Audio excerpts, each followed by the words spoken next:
here in California, almost every university has a diversity oath where a faculty member has to state explicitly what they have done and what they will do to encourage diversity, equity, inclusion. And every candidate has to make a statement about what they have done in the past and to show their commitment, kind of like the loyalty oaths, as you remember in the United States in the 50s.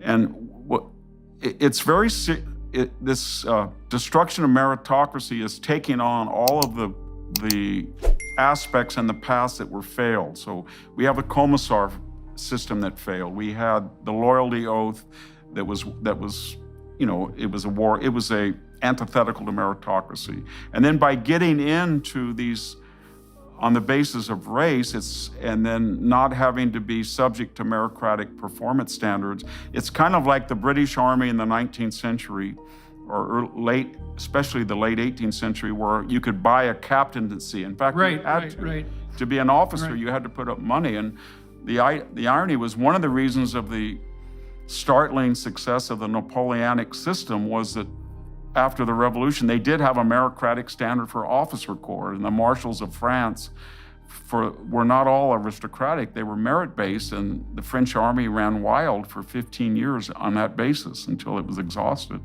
But the point I'm getting at is, if you thought you couldn't come up with a better system if you planned for years how to destroy this Ivy League brand than destroying standardized tests, admitting people that could not take the test and perform at a level that would be, I guess you would say, admissible at almost anywhere else. I taught at Cal State Fresno, and Cal State Fresno for 20 years I taught there.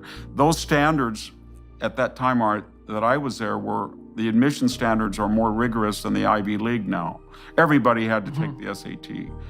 You don't have to do that anymore. And we never had people, it was politically correct, but we never had people looking over our shoulder. We never had students that would report us for untoward language or unwoke language, or we never had a dean call us up and said, "You're late on your diversity statement."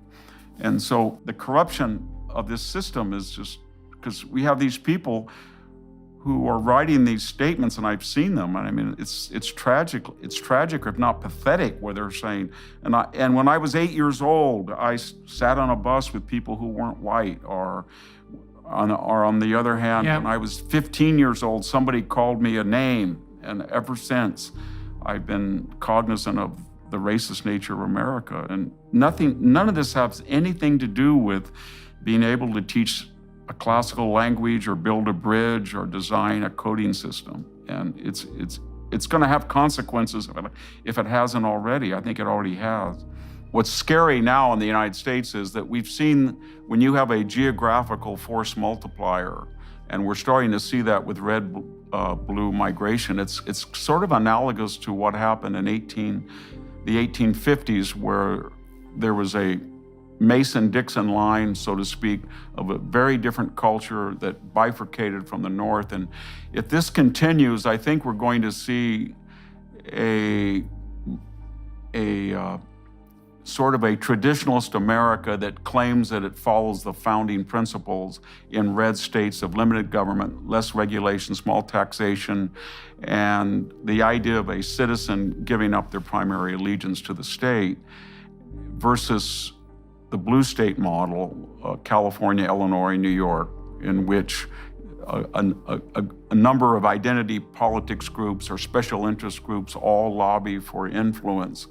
And you can see what happens in the LA City Council hot mic scene, where all of these Latino council people got caught on a hot mic, where they were explicitly defining the new idea of a citizen, and that was that their primary identity group was at war with people from Oaxaca, it was at war with blacks, and they were angry because of their representation was not demographically proportional to their numbers in the population, so they said. And I think that was a future for the country, and it's what's going on in California in the present.